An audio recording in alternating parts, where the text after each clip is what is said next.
अभी तक हमने जो देखा था इससे पहले वाले लेक्चर में, ये दूसरा लेक्चर है, इसमें हम लोग देख रहे हैं यूनिसेलुलर ऑर्गेनिज्म। यूनिसेलुलर ऑर्गेनिज्म वो ऑर्गेनिज्म होते हैं जिसमें बॉडी जितने भी फंक्शन होते हैं, जैसे कि एक्सक्रीशन हो गया, डाइजेशन हो गया, रिस्पायरेशन हो गया, सभी फंक्शन एक सिंगल सेल द्वारा जब परफॉर्म किए जाते हैं, ऐसे ऑर्गेनिज्म को यूनिसेलुलर ऑर्गेनिज्म कहते हैं।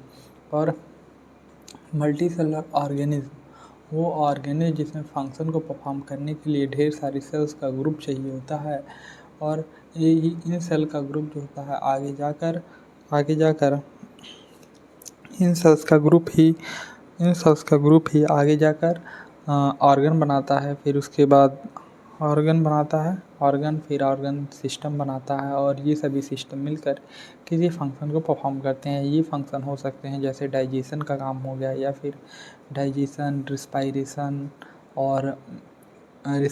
हो गया, सर्कुलेशन का काम हो गया, ब्लड को सर्कुलेट करने का काम। ये सभी काम जो है कि परफॉर्म करने के लिए ढेर सारी सेल्स की ज़रूरत होती है, और ऐसे ऑर्गेनिज्म को मल्टी सेलुलर ऑर्गेनिज्म कहते हैं। Such as fungi, multi cellular organism की जो एग्जांपल होते हैं, जैसे फंजाई हो गया, फंजाई मल्टी सेल में आता है, और प्लांट्स हो गए ये भी मल्टी सेल्स में आते हैं। मल्टी सेलुलर ऑर्गेनिज्म और एनिमल्स भी मल्टी सेलुलर ऑर्गेनिज्म में आते हैं। ये सभी लोग मल्टी सेलुलर ऑर्गेनिज्म में आते हैं। Can we find out name of the some more unicellular organism.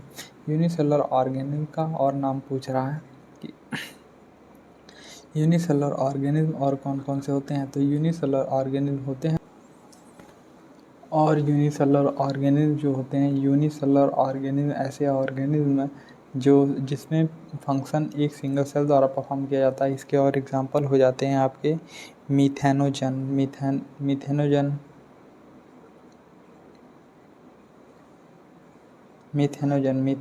बैक्टीरियाओं का वो ग्रुप होता है जो मीथेन गैस को प्रोड्यूस करता है। और आर्की बैक्टीरिया आर्की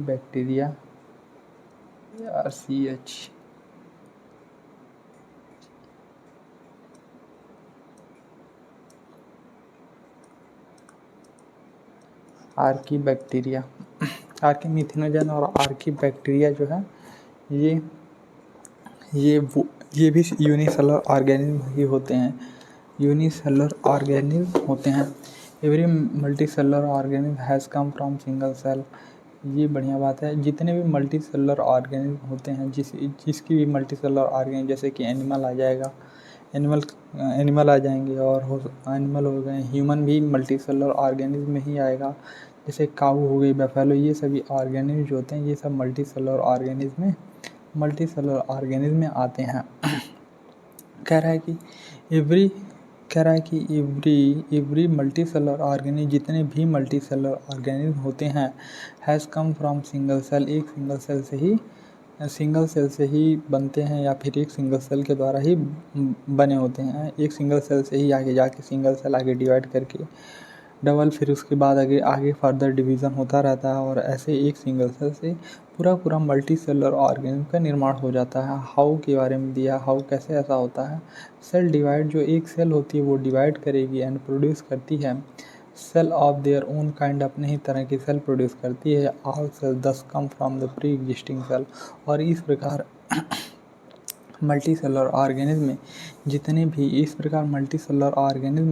भी सेल्स होती हैं वो सभी प्री एग्जिस्टिंग सेल्स, पहले से उपस्थित सेल से ही मिलकर बनी होती हैं। ये आपकी एक्टिविटी हो गई। Some organism can also have cell of different kind. Some organism can also have cells different kinds, अलग अलग प्रकार के कुछ organism. Some organism can also have cells होते हैं डिफरेंट अलग प्रकार के। फॉलोइंग, ये क्या, look at the following picture. नीचे एक पिक्चर को देखने के लिए कहा गया है। सम सेल्स ऑफ द ह्यूमन की कुछ सेल्स के बारे में दिया गया है, जैसे कि स्मूथ मसल सेल्स ये होती है। स्मूथ मसल सेल का ये स्ट्रक्चर दिया है, जैसे कि फिलामेंटस है, ये फिलामेंट की तरह दिख रही है। ब्लड सेल्स के बारे में दिया गया, आरबीसी बाइकॉनकेव होती है, डब्ल्यूबीसी अगर ये आरबीसी है, आरबीसी बाइकॉन्केव होने का मतलब कि आरबीसी की जो सेल होती है, आरबीसी की सेल दोनों तरफ ऐसे धंसी होती है। आरबीसी की सेल, ये आरबीसी की सेल होती है, उसका स्ट्रक्चर दिया है बाइकॉन्केव। और डब्ल्यूबीसी की जो सेल होती है वो अमीबॉयड होती है। अमीबॉयड होने का मतलब कि अमीबा एक ऐसा ऑर्गेनिज्म होता है, अमीबा ऊपर दिया है अमीबा यूनिसेलुलर ऑर्गेनिज्म में। अमीबा कहाँ गया अमीबा? यूनिसेलुलर, ये क्लेमाइडोमोनास है तो इधर होगा ये, हाँ ये रहा अमीबा। अमीबा एक ऐसा ऑर्गेनिज्म होता है, अमीबा जो कि कोई भी अमीबा ऐसा ऑर्गेनिज्म होता है जो कि कोई भी शेप ले सकता है। इसके पास एबिलिटी होती है कि ये कोई भी शेप ले सकता है, यानी कि कोई फिक्स शेप नहीं होती। ये पूछा जाए ये क्या है तो ये भी अमीबा है, ये भी अमीबा है। अमीबा के पास ये एबिलिटी होती है कि वो कोई भी शेप ले सकता है।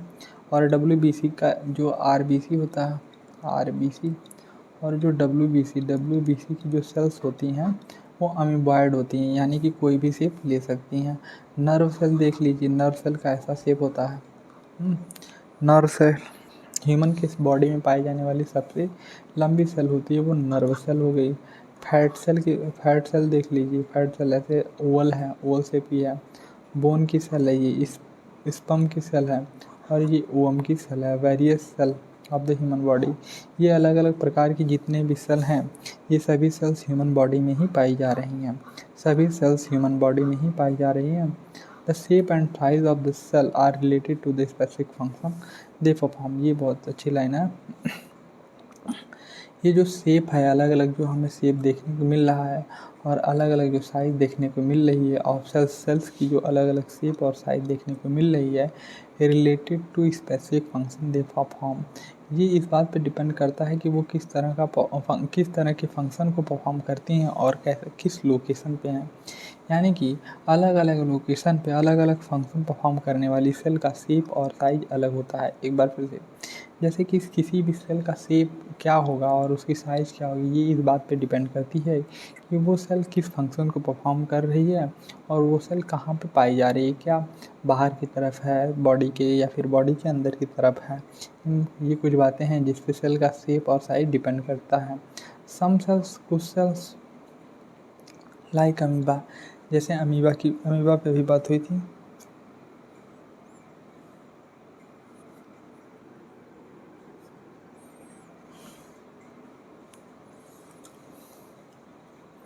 सम सेल्स लाइक अमीबा, जैसे कि अमीबा पे भी बात हुई थी।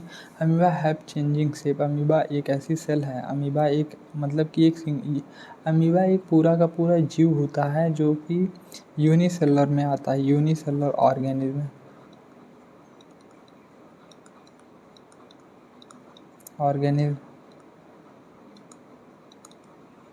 अभी इस बात पे बात हुई थी कि जो यूनिसेलुलर ऑर्गेनिज्म होते हैं इनमें ये कैरेक्टर होता है कि ये एक सिंगल सेल के साथ ही पूरे जीवन को बिता देते हैं, यानी कि सिंगल सेल जीवन में होने वाले सभी काम को परफॉर्म कर ले जाएगी। उसी में होता है, एक एग्जांपल है अमीबा का, amoeba have changing shape. Amoeba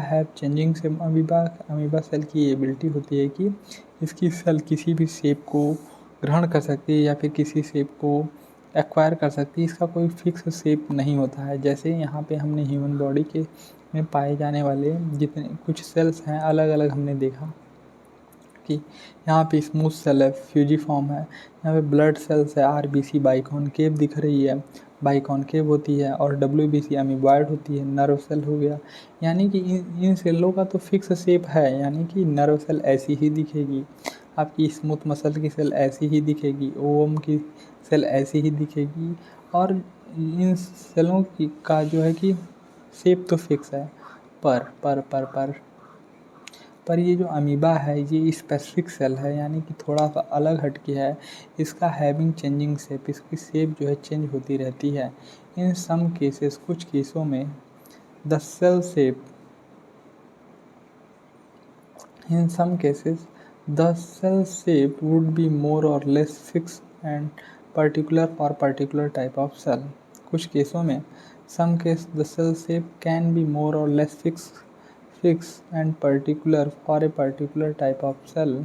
and example nerve cell and the have is typical cell.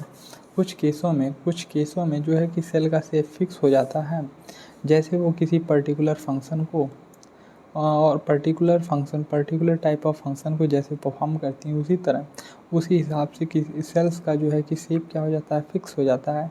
जैसे कि हमने आगे ऊपर हमने अभी देखा था कि नर्व सेल के जो शेप है वो देखिए कैसा है। नर्व सेल का ये स्टार की तरह होगा, ऊपर तो स्टार की तरह दिखेगा। ये एक लॉन्ग एक्सॉन होता है, इसे एक्सॉन कहते हैं। आगे आप लोग पढ़ेंगे, इसे एक्सॉन कहते हैं। ये होती है बॉडी, इसे टोटल को बॉडी कहते हैं। इसमें है न्यूक्लियस, ये है डेंड्राइट्स। आगे आप लोग पढ़ेंगे जब हायर क्लासों में स्टडी करने के लिए जाएंगे तब की बात है ये। फिलहाल इतने से देखिए, इतने से काम चल जाएगा कि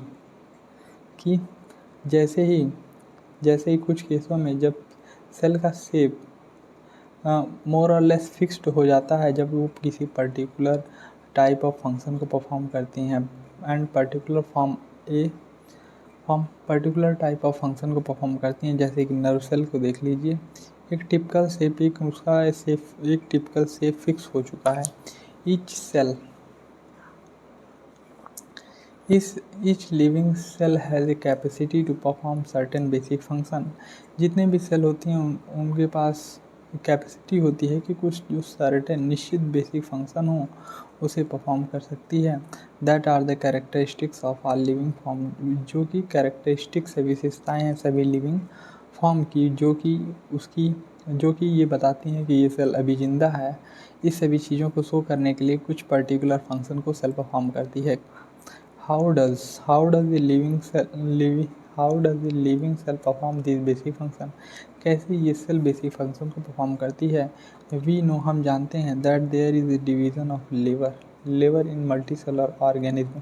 जैसा कि हम जानते हैं कि जो मल्टीसेलर ऑर्गेनिज्म होता है such as human being, multicellular organism होता है, उसमें डिवीज़न ऑफ लिवर पाया जाता है। यानी कि अलग अलग काम करने के लिए अलग अलग ऑर्गन होते हैं, अलग अलग काम को करने के लिए अलग अलग ऑर्गन होते हैं, उसे ही डिवीज़न ऑफ लिवर कहा जाता है। जैसे कि सांस लेने के लिए आपका नोज़ हो जाएगा, लंग्स हो जाएगा और ट्रैकिया हो जाएगा। सांस जैसे कि एक्सटर्नल नॉस्ट्रिल नोज़ हो गया जिसके द्वारा हम सांस लेते हैं। माउथ जिससे हम भोजन खाते हैं, अंदर जाने पे स्टमक मिलेगा यानी कि भोजन के लिए अलग व्यवस्था है, सांस लेने के लिए अलग व्यवस्था है। आँख, आई का काम केवल और केवल देखना है, ईयर का काम केवल और केवल सुनना है।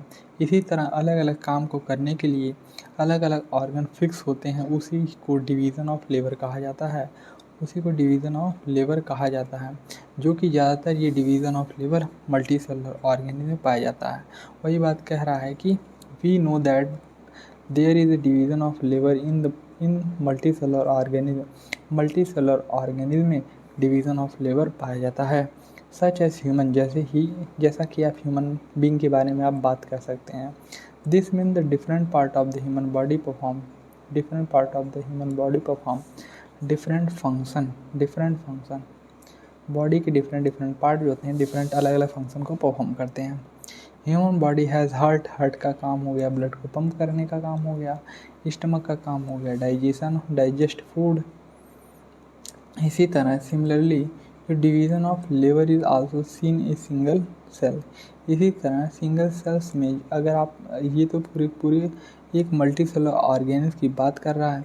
अगर हम सिंगल सेल उसके अंदर जो है कि पहले आपको बॉडी दिखेगी, उसके बाद जैसे कि पूरी बॉडी हम लोगों की दिख रही है, उसके बाद दिखेगा कि हम किसी एक ऑर्गन सिस्टम को पढ़ते हैं। ऑर्गन सिस्टम में एक से ज़्यादा ऑर्गन पार्टिसिपेट करते हैं। जैसे कि हम डाइजेस्टिव सिस्टम की बात करें तो डाइजेस्टिव सिस्टम में आपको टीथ मिल जाएगा, टंग मिल जाएगा और भोजन को निकलते हैं जिस पाइप के थ्रू से ऑसोफेगस कहते हैं। आगे स्टमक पड़ जाएगा, स्टमक के बाद इंटेस्टाइन, लार्ज इंटेस्टाइन, स्मॉल। ये सभी चीज़ें जो है कि एक ऑर्गन सिस्टम को बनाती हैं। और इसमें है किसी एक ऑर्गन की बात कर लें, जैसे कि हम टीथ की बात कर लें या फिर टंग की बात कर लें। टंग, टंग एक ऑर्गन है, इसी ऑर्गन के देखेंगे तो टिश्यू से मिलकर बना है, टिश्यू फिर उसके बाद और छोटी यूनिट देखेंगे तो वो सेल से मिलकर बना होता है। यानी कि हम सबसे छोटी चीज़ की अगर बात करें, जैसे कि एक बड़े ऑर्गेनिज्म में डिवीज़न ऑफ लेबर है, उसी तरह कह रहा है कि similarly division of labour is also seen within a single cell. एक सिंगल सेल में भी डिवीज़न ऑफ लेबर देखने को मिलता है। यानी कि सिंगल सेल में जो ह्यूमन की सिंगल सेल होगी उसमें भी अलग अलग काम को करने के लिए अलग अलग सिस्टम बना होगा, अलग अलग काम को करने के लिए अलग अलग सिस्टम बना होगा। ये किसी एनिमल की सिंगल सेल की बात कर रहे हैं, इसमें भी डिवीज़न ऑफ लेबर पाया जाएगा। ठीक है, आगे चलते हैं।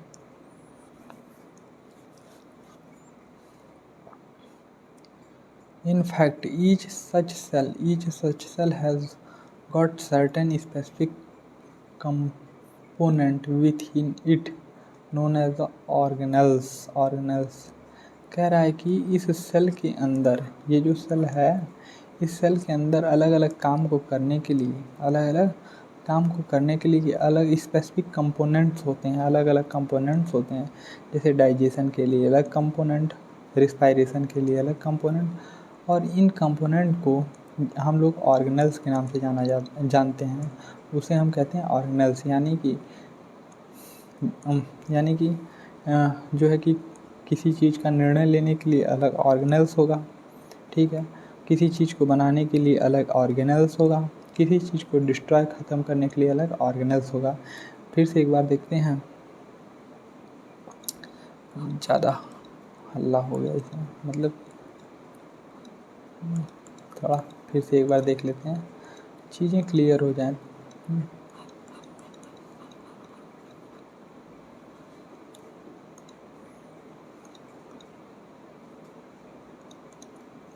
जैसे कि कह रहा है कि एक ह्यूमन बॉडी में डिफरेंट फंक्शन, अलग अलग फंक्शन को परफॉर्म करने के लिए, जैसे हार्ट ब्लड को पंप करता है, स्टमक का काम है डाइजेशन का, फूड को डाइजेस्ट करने का, इसी तरह एंड सिमिलरली इसी तरह डिवीजन ऑफ लेबर, यानी कि अलग अलग काम करने के लिए अलग अलग organ also seen within a single cell. एक सिंगल सेल में भी ऐसा सिस्टम हम देखने को पा जाएंगे कि अलग अलग काम को करने के लिए अलग अलग सिस्टम दिए गए हैं या फिर पाए जाते हैं। In fact each cell has got certain specific components हैं। यानी कि एक सिंगल सेल में स्पेसिफिक कंपोनेंट होते हैं, स्पेसिफिक कंपोनेंट होंगे जिसकी सहायता से ये डिवीज़न ऑफ लेबर काम को किया जाएगा। Within it known as the organelles, जिसे ऑर्गेनल्स के नाम से जाना जाता है।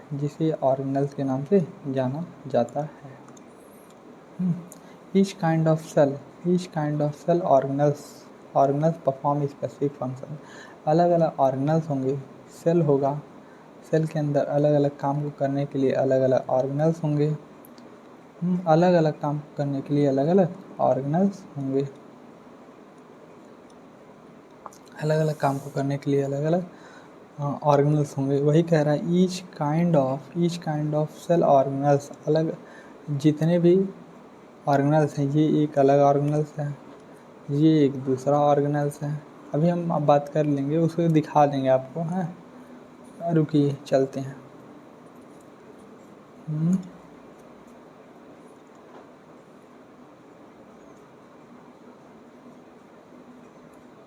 Just a minute. देखिए ये दिया है प्लांट सेल है, ये है प्लांट सेल, ये प्लांट सेल, ये प्लांट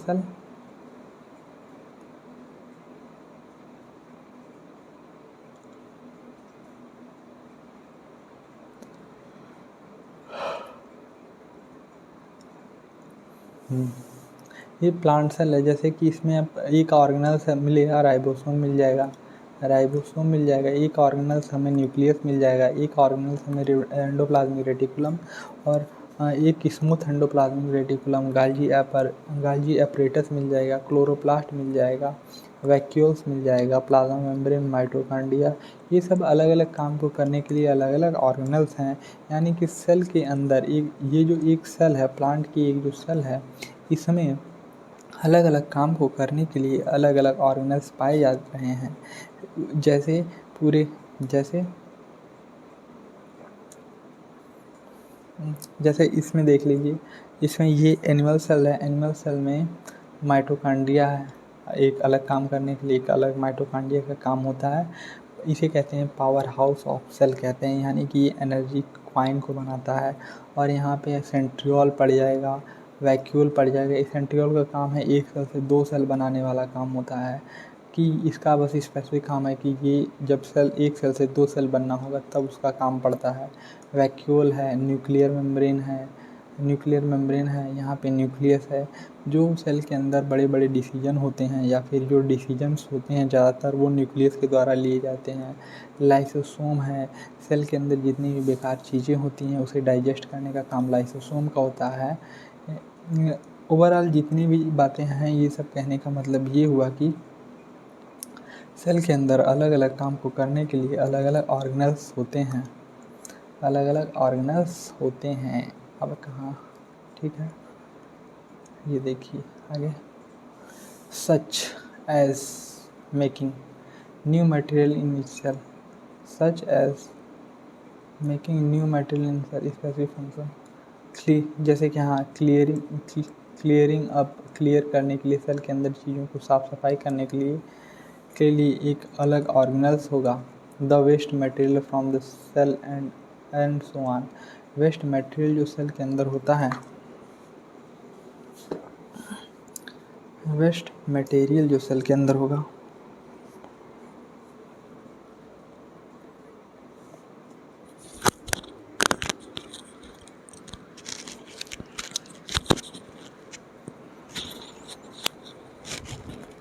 माइक थोड़ा गड़बड़ा गया।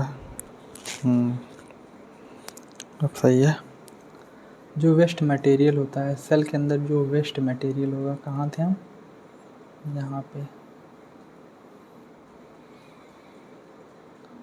ये रहा। जो वेस्ट मटेरियल होगा सेल के अंदर, उसे हटाने के लिए अलग ऑर्गेनल्स होगा। जैसा कि अभी हम आपको दिखा रहे थे, यहाँ पे जो वेस्ट मटेरियल होगा उसे हटाने के लिए लाइसोसोम होता है। कहाँ गया, यहाँ कहाँ गया यार, ये रहा। ये वेस्ट मटेरियल को हटाने के लिए ये लाइसोसोम होता है। इसमें भी वेस्ट मटेरियल को हटाने के लिए लाइसोसोम, कहाँ गया, इसमें दिया नहीं है पर इसमें भी होता है वेस्ट मटेरियल को हटाने के लिए लाइसोसोम। यानी कि अलग अलग काम करने के लिए अलग अलग सेल ऑर्गेनल्स होते हैं। A cell is able to live perform all its function because of these organelles. इसी ऑर्गेनल्स की सहायता से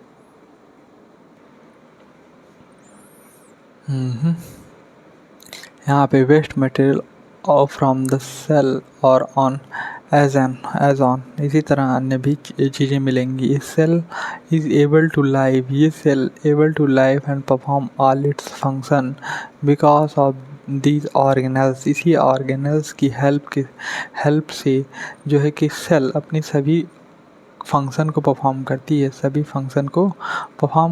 और इन सभी फंक्शन को परफॉर्म करते हुए सेल एक लाइव या फिर लिविंग या फिर जीवित महसूस होती है, या फिर जीवित होती है। एबल टू लाइव, जीती रहती है या फिर लाइव रहती है। These organelles together concern the basic unit of cell. ये ऑर्गेनल्स जो होते हैं एक साथ मिलकर बेसिक यूनिट एक जो है कि ये सभी ऑर्गेनल्स एक साथ मिलकर जो लाइफ की जो बेसिक यूनिट सेल होती है उसे फॉर्म करते हैं। ये सभी ऑर्गेनल्स एक साथ मिलकर जो लाइफ की जो बेसिक यूनिट जिसे सेल कहा जाता है उसे फॉर्म करते हैं। It is interesting that the all cell are found to have same organelles. ये कह रहा है कि काफ़ी इंटरेस्टिंग बात है कि जितने भी सेल होती हैं उनमें सभी में सेम ऑर्गेनल्स पाया जाता है। सेम ऑर्गेनल्स चाहे वो चाहे वो एनिमल में ह्यूमन की सेल हो, चाहे वो डियर की सेल हो, चाहे वो बफेलो की सेल हो, सभी सेल में सभी की सेल में जो सेल ऑर्गेनल्स होते हैं वो सेम ही मिलेंगे, सेम ही पाए जाएंगे। On no matter what their function is और व्हाट ऑर्गेनिज्म दे आर। और ये इस बात इससे कोई फ़र्क नहीं पड़ता कि वो सेल क्या काम करती है और या फिर ये सेल किस ऑर्गेनिज्म पाए जाते हैं। इस बात से वो सेल हो सकता है और रिस्पायरेशन से रिलेटेड हो, सांस लेने से रिलेटेड हो, या फिर हो सकता है वो डाइजेशन से रिलेटेड हो। इस बात से कोई फ़र्क नहीं पड़ता। सभी सेल में जो सेल ऑर्गेनल्स होते हैं वो ऑलमोस्ट सेम ही होते हैं, ऑलमोस्ट सेम ही होते हैं। What is cell made up of cell किससे मिलकर बनी हुई होती है। What is structural organisation of cell, cell का स्ट्रक्चरल ऑर्गेनाइजेशन क्या होता है, इसके बारे में देखते हैं। यानी कि सेल का स्ट्रक्चर कैसा होता है। वी सॉ अब हमने ऊपर देखा that the cell has specific components called organelles. जैसा कि हमने ऊपर देखा कि सेल के पास एक विशेष कंपोनेंट्स होते हैं जिसे ऑर्गेनल्स कहा जाता है, organelles. How is the cell organised, cell कैसे ऑर्गेनाइज होता है। If we study a cell under microscope, जब हम माइक्रोस्कोप की हेल्प से देखेंगे, we would come across the feature in almost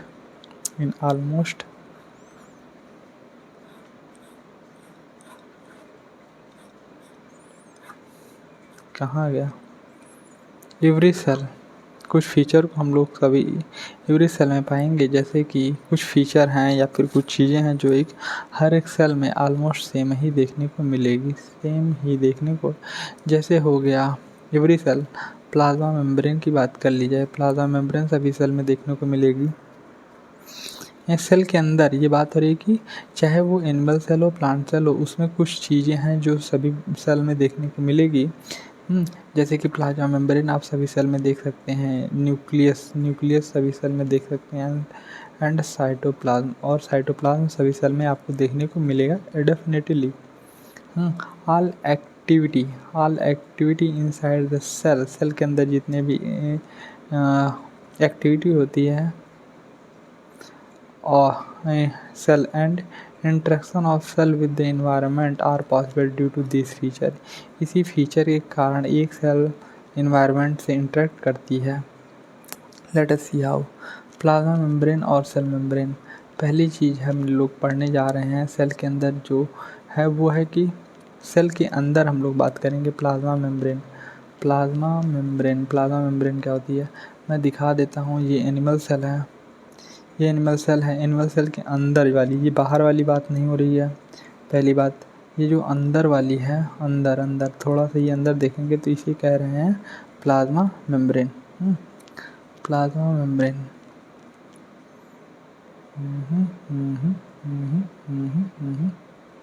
इसमें प्लाज्मा मेम्ब्रेन का वो नहीं दिया है, रुकिए दूसरा देखते हैं। प्लाज्मा मेम्ब्रेन, इसमें प्लाज्मा मेम्ब्रेन मेंशन नहीं किया है। ये बाहर प्लाज्मा मेम्ब्रेन होती है, ये वाली जो होगी इसे प्लाज्मा मेम्ब्रेन कहते हैं। सबसे बाहर एनिमल सेल में सबसे बाहर प्लाज्मा मेम्ब्रेन होती है और इसमें सलवाल होती है। ये देखिए, ये जो चौड़ी वाली मोटी है इसे सलवाल कह रहा है और जस्ट अंदर प्लाज्मा मेम्ब्रेन कह रहा है। आप लोग इस पिक्चर को देख रहे होंगे, ये एक टिपिकल सेल्स के बारे में दिया गया। कुछ टिपिकल सेल्स हैं, ये एनिमल सेल है और ये है प्लांट सेल है और ये बैक्टीरिया की सेल है। ये अलग अलग सेल्स हैं, अलग अलग सेल हैं। ये एनिमल सेल है। एनिमल सेल में देखेंगे तो आप ये जो सबसे बाहर की मेम्ब्रेन है जिसे सेल मेम्ब्रेन कहा जा रहा है, सेल मेम्ब्रेन है। और एनिमल सेल में ये रहा सेंट्रियोल, यानी कि सेल के अंदर भी छोटे छोटे ऑर्गेनल्स, छोटे छोटे सिस्टम पाए जाते हैं जो अलग अलग फंक्शन को परफॉर्म करने के लिए इस्तेमाल में लाए जाते हैं। जैसे कि सेंट्रियोल हो गया, जिसे सेंट्रोसोम भी कहते हैं, वैक्यूल हो गया, राइबोसोम हो, ये राइबोसोम, राइबोसोम छोटे छोटे दाने हैं, आपको दिख रहे होंगे, ये दिख रहे हैं छोटे छोटे जो दाने, उन्हें राइबोसोम कहते हैं। ये एंडोप्लाज्मिक रेटिकुलम, ये जो नेटवर्क जैसा स्ट्रक्चर दिख रहा है आपको, इसे एंडोप्लाज्मिक रेटिकुलम कहते हैं। ये रहा mitochondria, powerhouse of cell कहते हैं इसे, powerhouse of cell, powerhouse of cell.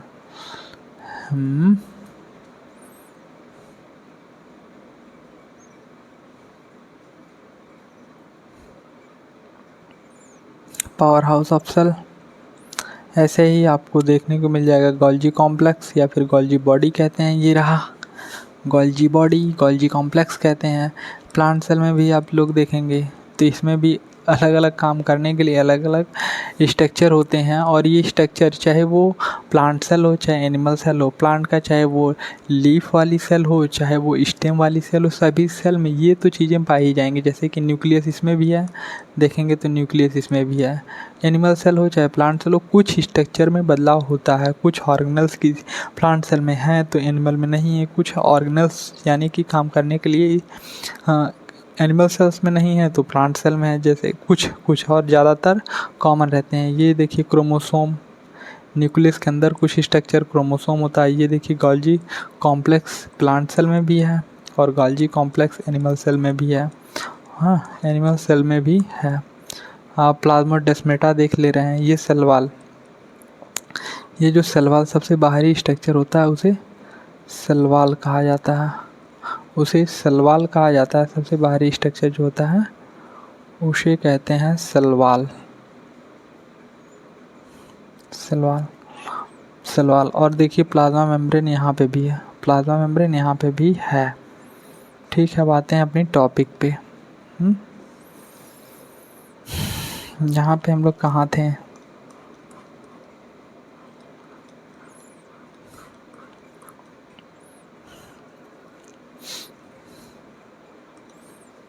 If we study a cell under a microscope, जब हम माइक्रोस्कोप के हेल्प से स्टडी करेंगे किसी सेल की, जब हम माइक्रोस्कोप की हेल्प से किसी सेल की स्टडी करेंगे, उस पे हमें देख रहा है यहाँ पे, तो एवरी सेल, हर एक सेल में plasma membrane, nucleus and the cytoplasm मिलेगा।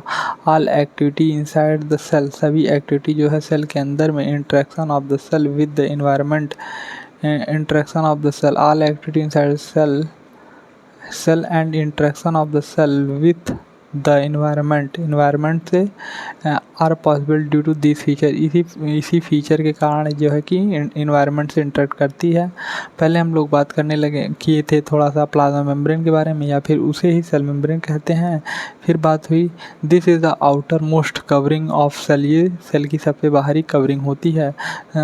that separate the content, यहाँ पे है that separate the content जो से of the cell from the external environment। ये जो प्लाज्मा मेम्ब्रेन है, प्लाज्मा मेम्ब्रेन सेल की सबसे बाहर या फिर सबसे बाहर की आउटर मोस्ट कवरिंग होती है।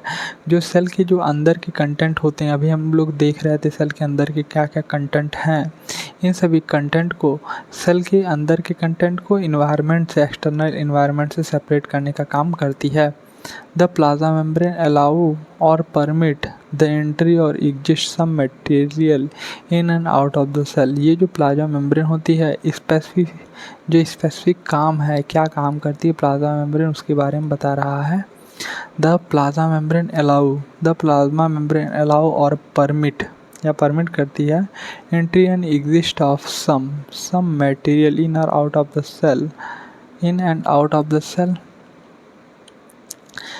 सेल के अंदर क्या जाएगा क्या नहीं जाएगा, इसका डिसीजन लेने का काम प्लाज्मा मेम्ब्रेन का होता है। यानी कि जैसा कि हमने बताया कि प्लांट सेल में अलग अलग काम करने के लिए अलग अलग स्ट्रक्चर पाए जाते हैं, और उसी स्ट्रक्चर में एक स्ट्रक्चर प्लाज्मा मेम्ब्रेन है। प्लाज्मा मेम्ब्रेन का काम हुआ, प्लाज्मा मेम्ब्रेन अलाउ और परमिट करती है entry and exist of some material, ये कुछ मटेरियल को ये परमिट करने का काम करती है कि कौन सा मटेरियल सेल के अंदर जाएगा और कौन सा मटेरियल सेल के अंदर नहीं जाएगा। It also prevent movement of some other materials, कुछ मटेरियल को रोक लेती है। द सेल मेम्ब्रेन द कहाँ गया, हाँ यहाँ पे, यहाँ पे the cell membrane therefore is called the selectively permeable membrane. ये जो इसका स्टाइल है कि कुछ चीज़ों को रोक लेती है और कुछ चीज़ों को जाने देती है, इसी आधार पे cell membrane selectively permeable membrane कहलाती है। सेल मेम्ब्रेन होती है सेलेक्टिवली परमेबल, यानी कि कुछ सेलेक्टिव चीज़ों को ही आने दे रही है और कुछ सेलेक्टिव चीज़ों को ही सेल के अंदर जाने दे रही है। How does the movement of substance take place into the cell. How does the substance move, cell के अंदर चीज़ें कैसे आती हैं कैसे जाती हैं उसके बारे में पूछ रहा है। सम सबस्टेंस लाइक, जैसे कि सम सबस्टेंस जैसे कार्बन डाइऑक्साइड हो गया या फिर ऑक्सीजन हो गया, can move across the cell membrane by the process called diffusion. कैसे कोई चीज़ सेल के अंदर आती है और कैसे कोई चीज़ सेल के बाहर जाती है, इसके बारे में पूछा। फिर उसके बाद कह रहा है कि कुछ सबस्टेंस जैसे कार्बन डाइऑक्साइड हो गया और ऑक्सीजन हो गया, ये सेल के क्रॉस, सेल मेम्ब्रेन के क्रॉस मूव करती है थ्रू द प्रोसेस डिफ्यूज़न। उस प्रोसेस का नाम बताए कि डिफ्यूज़न एक प्रोसेस है जिसके द्वारा गैसें जो है सेल के अंदर और बाहर आ जा सकती है। We have study the process of diffusion. हमें यह डिफ्यूज़न की प्रोसेस को समझना पड़ेगा। In earlier chapter we saw, देखते हैं दैट द स्पॉन्टेनियस डिफ्यूज़न है क्या। Spontaneous movement of substance from a region of higher concentration to the region where the concentration is low.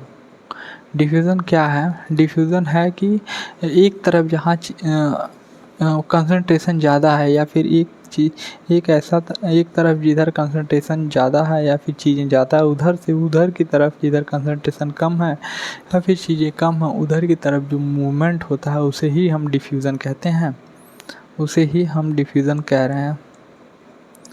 Something similar to this happen cell, इसी तरह की कुछ चीज़ें हैं जो कि सेल के अंदर होती हैं।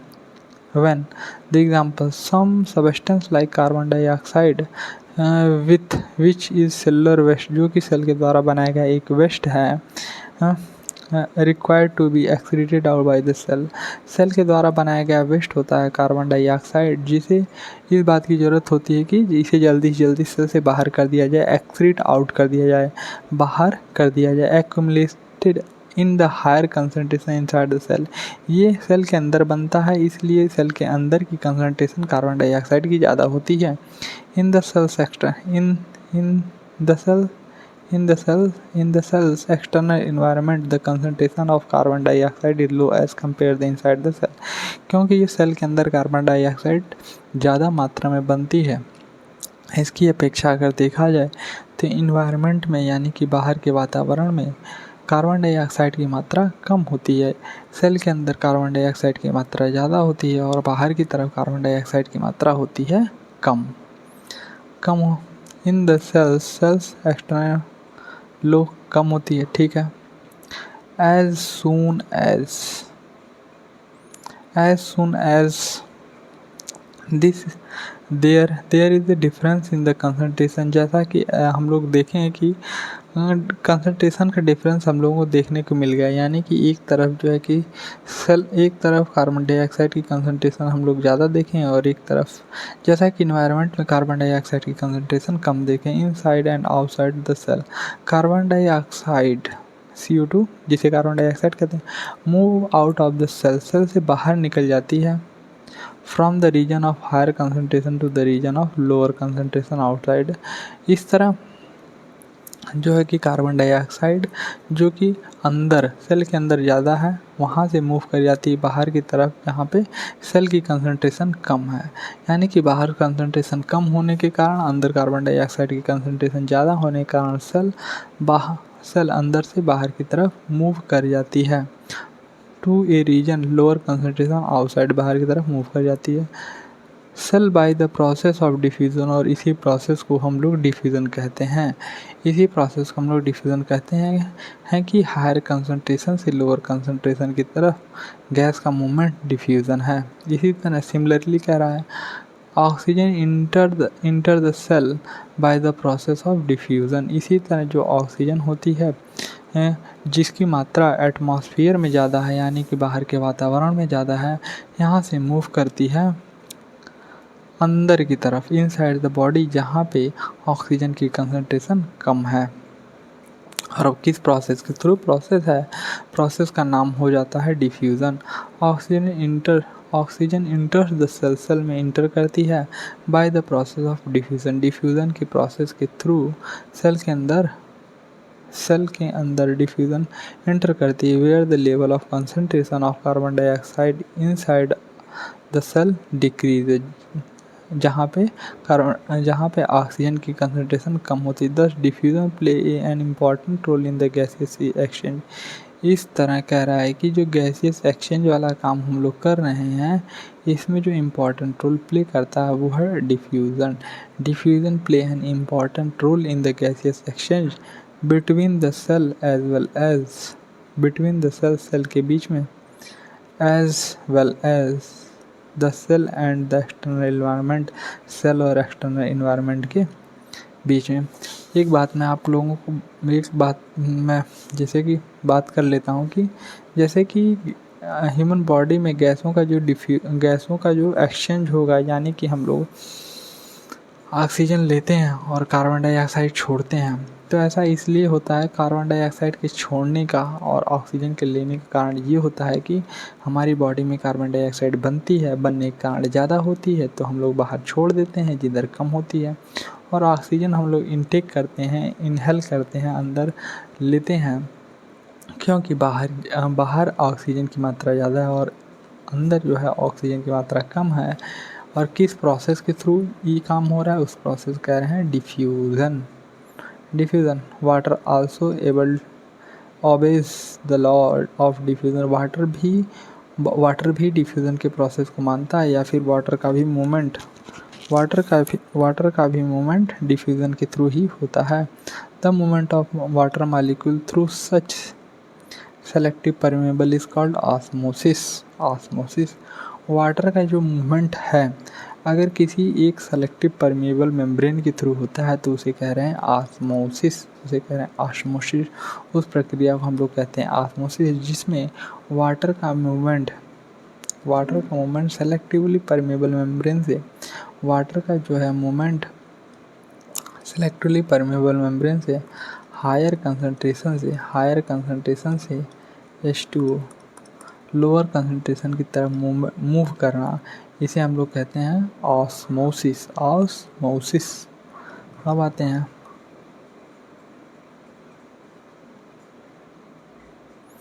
ये जो, अब आगे देखते हैं। Thank you. बस इतना, मतलब कि और ज़्यादा बताना वीडियो लंबा हो जाएगा। लाइक करिए, कमेंट करिए, जो डाउट हो रहा है उसके बारे में कमेंट करिए। देखेंगे अगर कमेंट जैसा रहेगा, अगर आपका डाउट जैसा देखेंगे, जो डाउट होगा उसका हम आने वाले वीडियो में उसका उत्तर देंगे पक्का। Thank you.